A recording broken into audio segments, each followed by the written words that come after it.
Hello, I'm Dr. Kyla-Lara-Breitinger, preventive cardiologist here at the Mayo Clinic in Rochester, Minnesota. And I'm very excited for our second episode of implementation and practical tips for the new dietary guidelines for Americans. And I'm really excited today because our guest that we're going to be talking with is Tara Schmidt, who's a registered dietitian and an instructor of medicine here at the Mayo Clinic in Rochester, Minnesota. She's also the lead dietitian for the Mayo Clinic diet, and she provides guidance rooted in evidence-based principles, helping individuals develop sustainable and realistic strategies for longer-term health.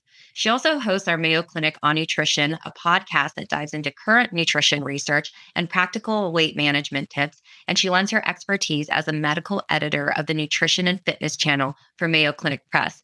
Tara, how are you? Welcome. Thank you. How are you, Dr. Lara-Breitinger?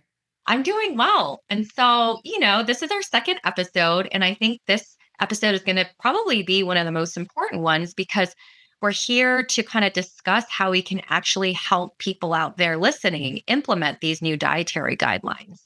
And so I would love to hear, your 1 minute elevator pitch on kind of the new changes, just to quickly summarize, and then what kind of has stayed the same from your perspective as a dietitian. Yeah. So what we're really happy to see is still encouraging nutrient dense foods, right? So talking about fruits and vegetables and whole grains, kind of those whole foods that we're talking about. I absolutely agree with limiting highly ultra processed foods, added sugar. We're being mindful of saturated fat, but I do think that that's a point of confusion a bit for the consumer based on kind of what they see visually. And a little bit more attention to fiber and things like microbiome health, which I don't think has been as public and in recent years. Fiber, absolutely, but not the more trendy topics of things like microbiome.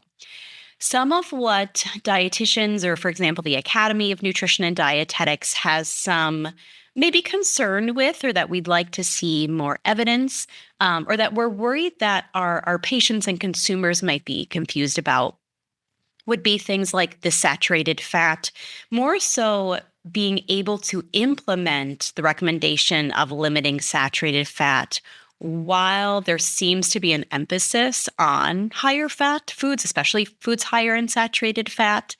I think there's a little bit missing for some of our patients who might not be able to tolerate or who choose not to consume dairy, and making sure that they can still get those important nutrients in for whatever reason that they don't do dairy.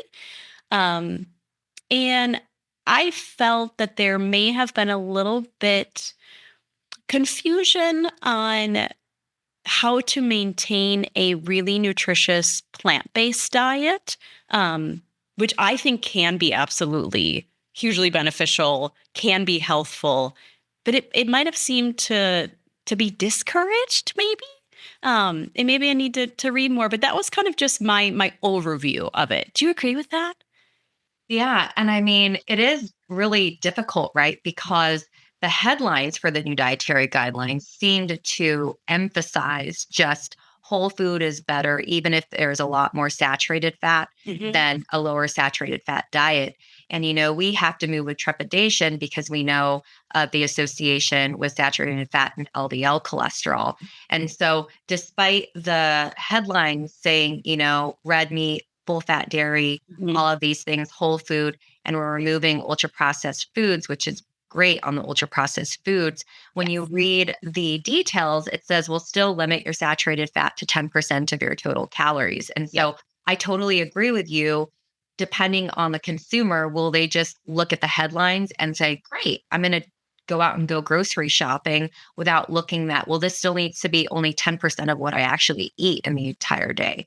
And so thinking about that, and I totally agree with you, there's strong evidence on the inverse relationship of eating more plant-based proteins with less cardiovascular death and health. And there's a lot of meta-analyses looking at that, but as we know with retrospective studies and looking at patterns, it's all about the pattern. So they were just more plant forward, which maybe we could talk about next, as opposed to plant exclusive, right? We're not saying you're only allowed to eat plants, but the ratio should be an abundance of a lot of your protein coming from plants, if it's possible. Mhm. Obviously, there's a lot of other things to consider, but talk to us about that, like plant forward versus, not scaring away some of our listeners who are like, hey, I thought we just said on the last episode to eat a variety, but, the main theme is still like we want to push forward healthier fats, which we know are coming from, you know, eat more plants. Yeah. And when we talk about plants, it's so nice because we can think about all of these different food groups, right? So naturally, people think about fruits and vegetables, and that's great. They're on the pyramid. Some of them are a little lower, as I'd like them to be, but we're always going to talk fruits and vegetables. But we can't forget about things like beans and legumes and whole grains. Maybe it's something like soy or like tofu, tempeh, etc. We've got seeds, we've got avocado, we've got plant-based oils. So all of it can be on our table, like no pun intended. Like all of these things, including dairy, obviously, including animal based proteins, if that's what you prefer to eat, it can all be included. And just like you said, Dr. Lara-Breitinger, we're looking at the pattern. And I think that that's maybe what can confuse people when we talk about, like, all right, full fat dairies back in or red meats back in because those are whole foods. But we also need to know what else is on your plate. And that's where I think we'll continue, especially cardiology, to talk about three-quarters of that meal ideally being plants, right? Because if we need the majority of your plate to be fruits and vegetables, and then we also have something like a whole grain in there, the added fat that we're using is a plant-based fat in most cases, right? I can make anything work, but I do want there to be plants on that plate. I totally agree with you. And just on our last episode, we talked about even though the protein requirements increased Mhm. from prior, that was another emphasis. It's still, in a percent wise, less than or equal to 30%. Yeah. So if we're thinking about a plate, that's, as you said, probably a quarter of the plate and the rest. So tell us, for somebody living in the Midwest, which is where I currently live and where you live, and you're Yes. kind of a meat and a potatoes person, you're kind of celebrating, oh, I can go back to eating whole foods. How would you provide some practical tips to those people listening out there who are not really used to, or their palates aren't used to tempeh? Maybe some people don't know what that is, or how do they cook with seeds? And where would you Yeah. start? Like, how would you start that? I like to do a addition type approach. So if you love your like very Midwestern chili, right, that I grew up eating, let's throw beans in there if they're not in there, along with the ground beef or the ground turkey.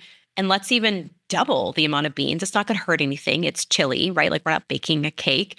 And let's double the tomatoes and maybe let's throw a handful of spinach in there, like always adding more and more things. Maybe we put some chickpeas in there as well.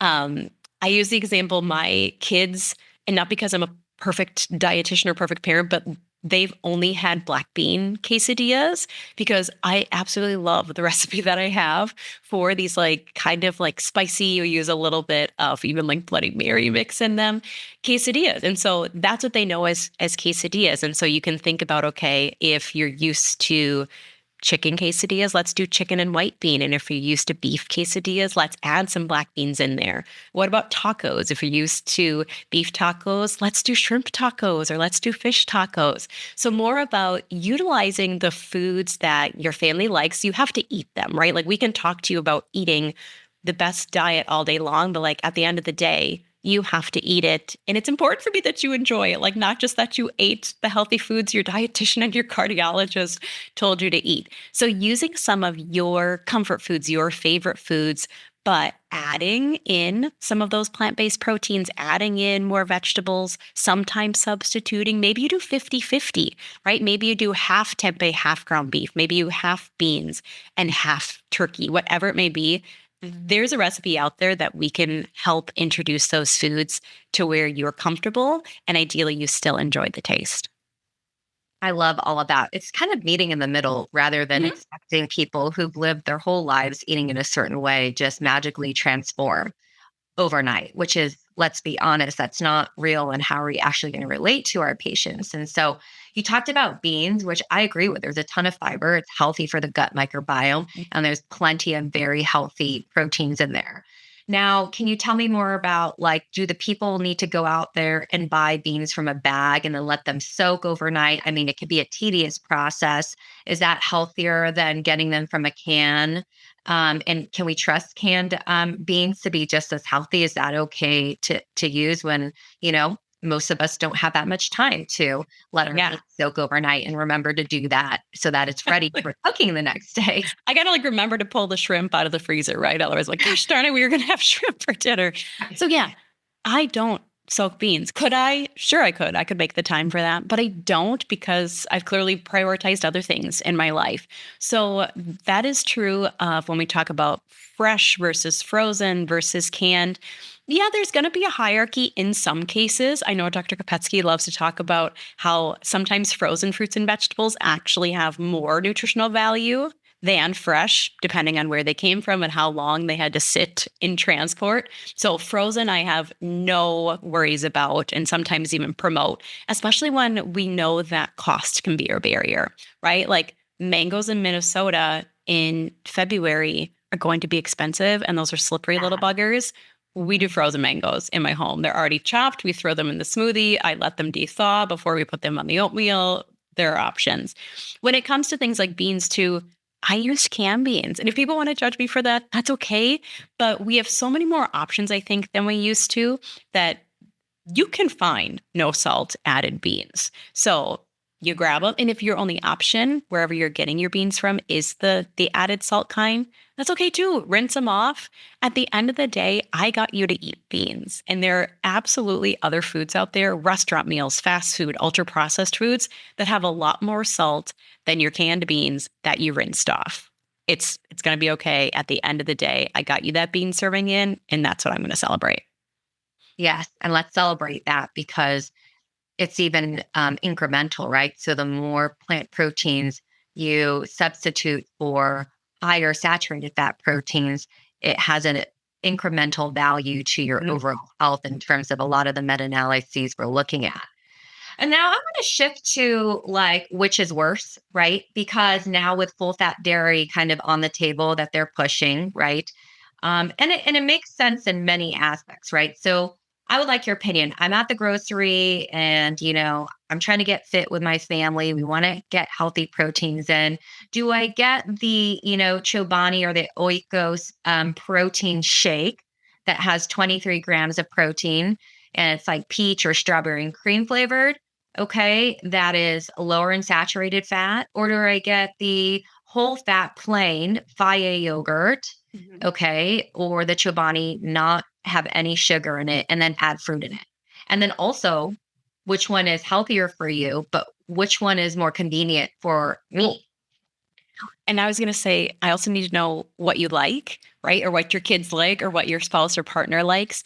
And I need to know the rest of your diet, right? So if you tell me, hey, Tara, I really love those peach protein shakes. I stick them in my purse because I work out before I go to work at the hospital and I drink it because I would normally skip breakfast. And I don't want to have a yogurt in my purse because then I can't keep it cold, right?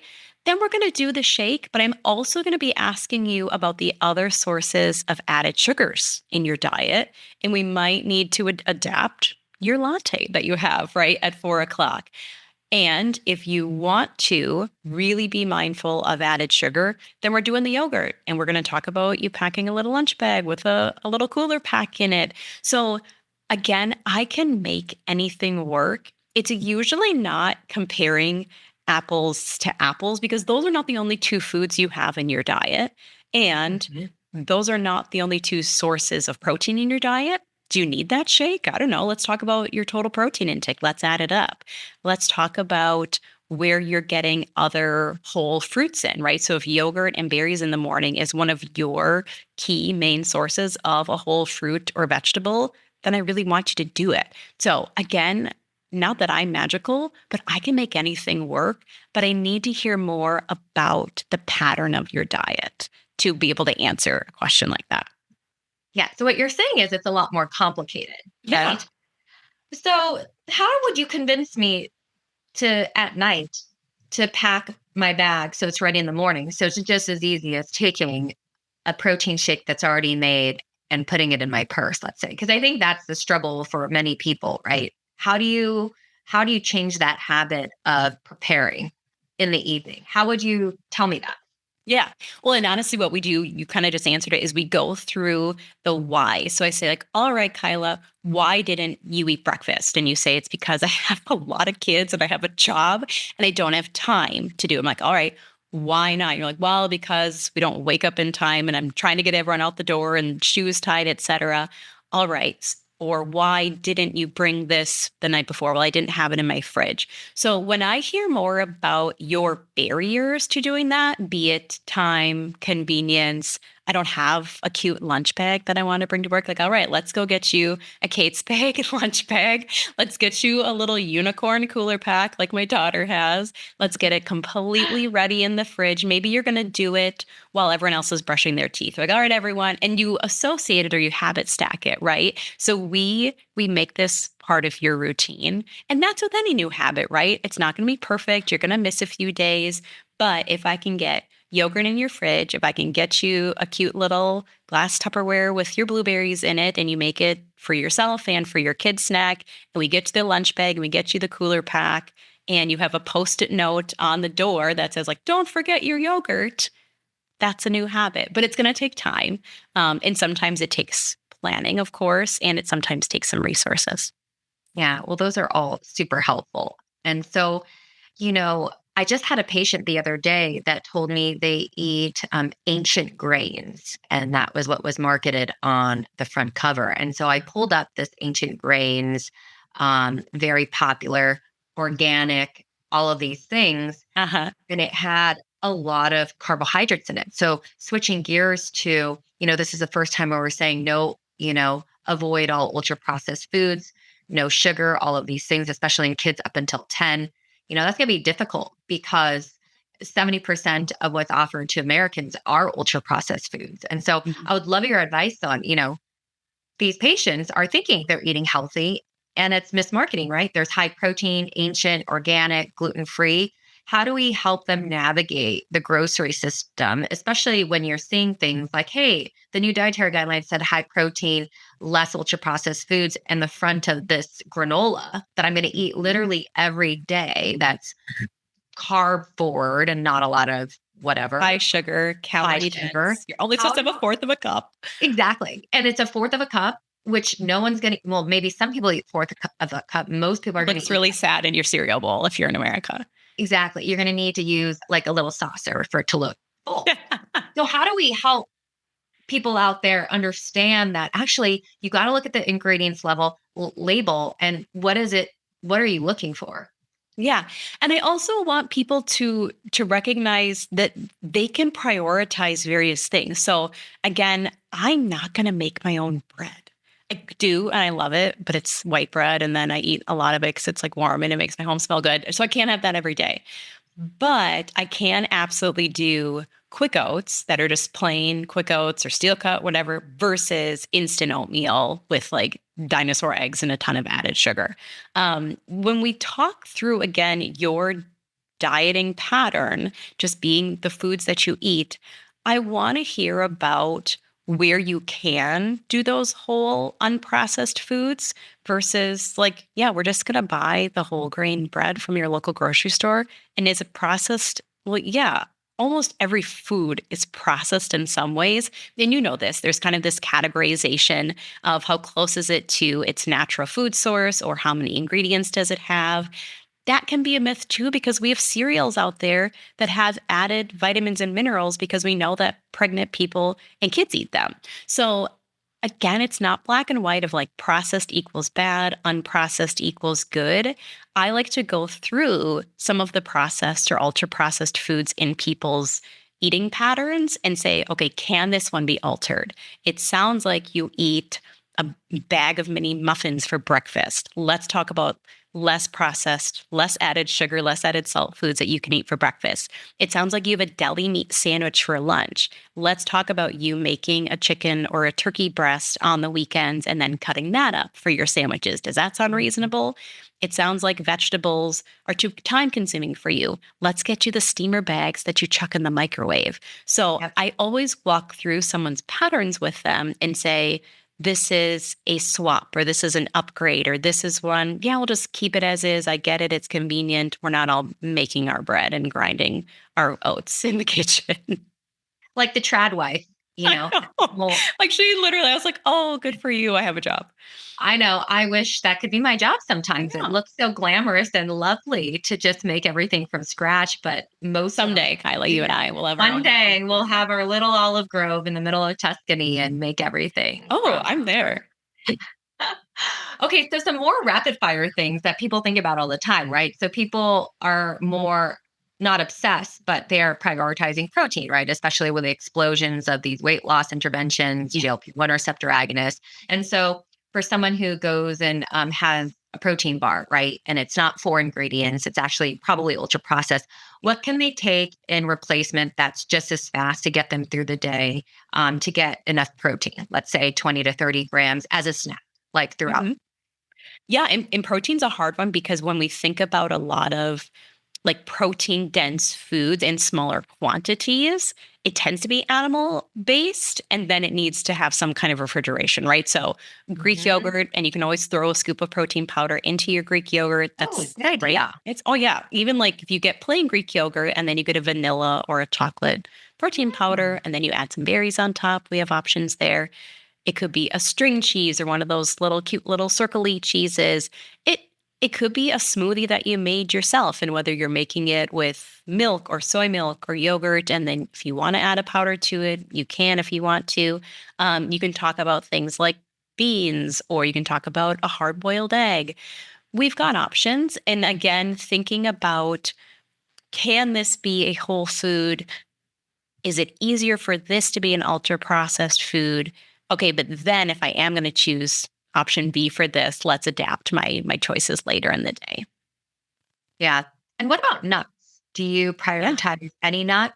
Are some nuts better than others, or does it really matter? Because, they all have saturated fat, but they're all part of the Mediterranean diet and they make us satiated and full, and they're good things about them. So if someone really doesn't love walnuts, Mhm. and they prefer salted peanuts, like, are you okay with that? I think my bigger issue with nuts is that they are so calorie dense because of the grams of fat, right? And every gram of fat is 9 calories, blah, blah, blah. You can do the math, that people really struggle with the total calorie load because of the portion that they're eating. So people will be like, hey, Tara, I'm going to eat nuts as my protein. I'm like, you got to eat a lot of nuts to get that same equivalent of protein from another source. So we use, again, like a closed handful or a fourth of a cup. So more often I'll talk to people about adding nuts to something, like having an apple and a fourth of a cup of Mhm. almonds, right? Or you could even add those crushed nuts to your yogurt, maybe. But I think when people snack on nuts or consider nuts this like holy perfect food, which is super nutritious, I didn't say that, Mhm. but we get into trouble with excess calories. Yeah. And it sounds like, your stomach has so much volume, right? So you're basically saying don't fill the whole volume of your stomach till you feel satiated with nuts. Why don't you fill like two-thirds of it with yogurt or an apple that has fiber and other nutrients you're not getting for nuts, and then top it off with the nuts. So then again, instead of eating one type of food, you're expanding and having a comprehensive diet, very colorful, to kind of hit up all aspects of your gut microbiome health, anti-inflammatory lifestyle, etc. I usually say like for us, if people need to snack. Now, snacking is controversial because Right. typically the more eating episode someone has, the more calories they'll intake. So snacking is not always appropriate. But if you do need to snack, I'll say a protein and a produce. So it can, like my dad after the gym will have like a banana and a glass of milk, right? Like that's his source of protein. And then that's his produce. We can do your yogurt with your blueberries. Greek yogurt has protein. Your blueberries are your produce. What about something like an apple and a string cheese? What about cottage cheese with veggies on the side? So when you do a protein and a produce, you have the benefit of the protein, which is more satiating, and also the benefit of the produce, which is obviously going to be the vitamins, the minerals, the fiber, and that bulk for that stomach to stretch and help you stay full. I love that. I love that all. Okay. So for some of us, many of us out there who have kids in the house, we're not going to transform them and take away all of these kind of snacks that are all over.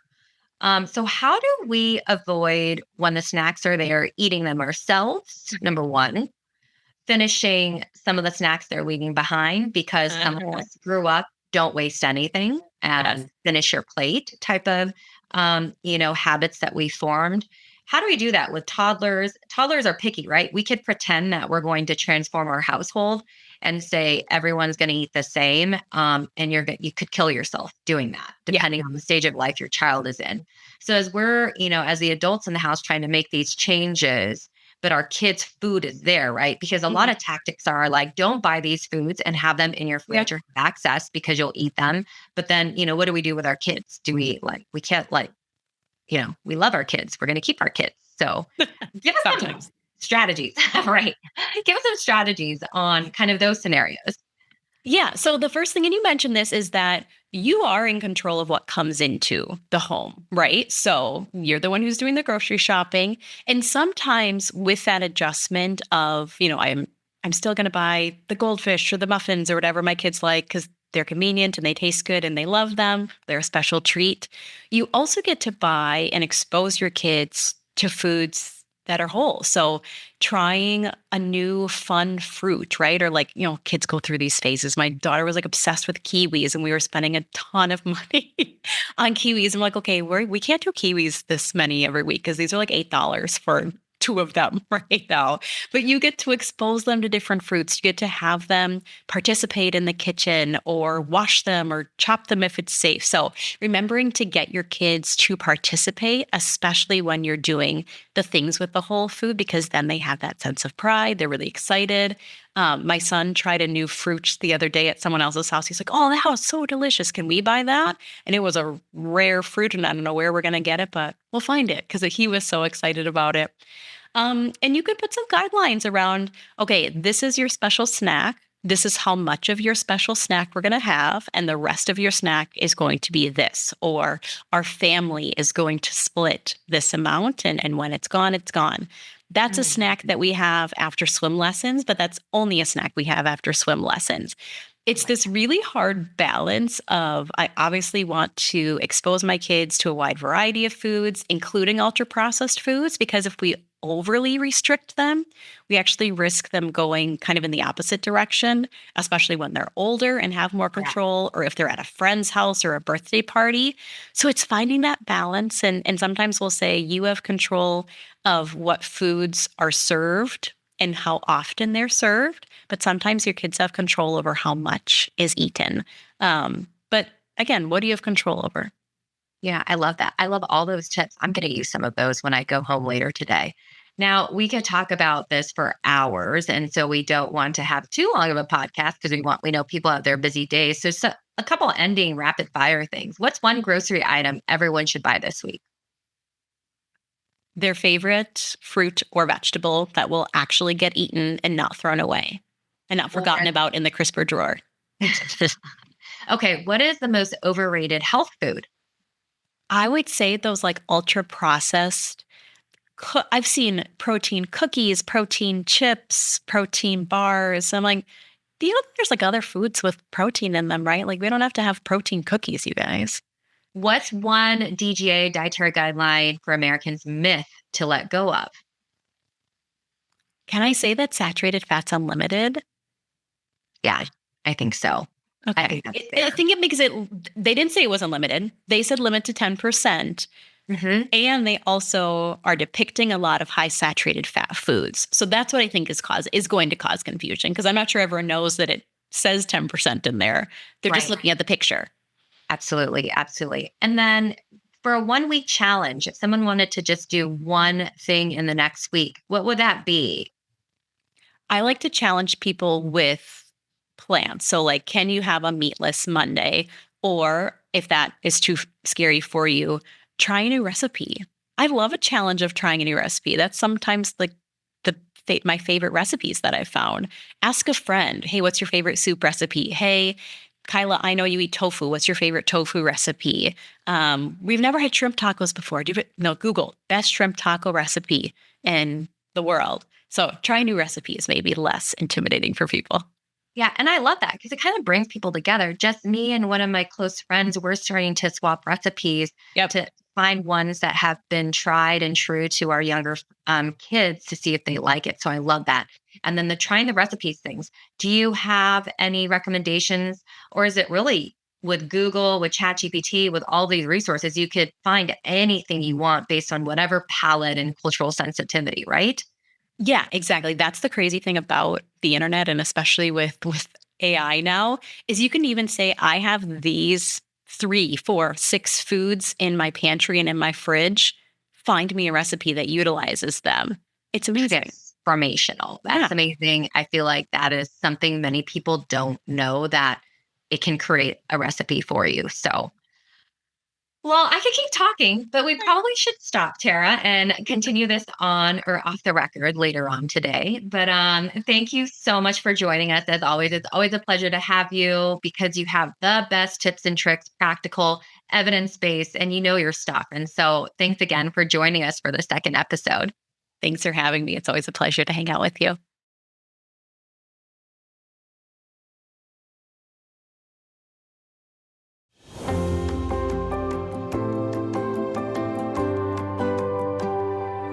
At Mayo Clinic, continuous learning fuels world-class care.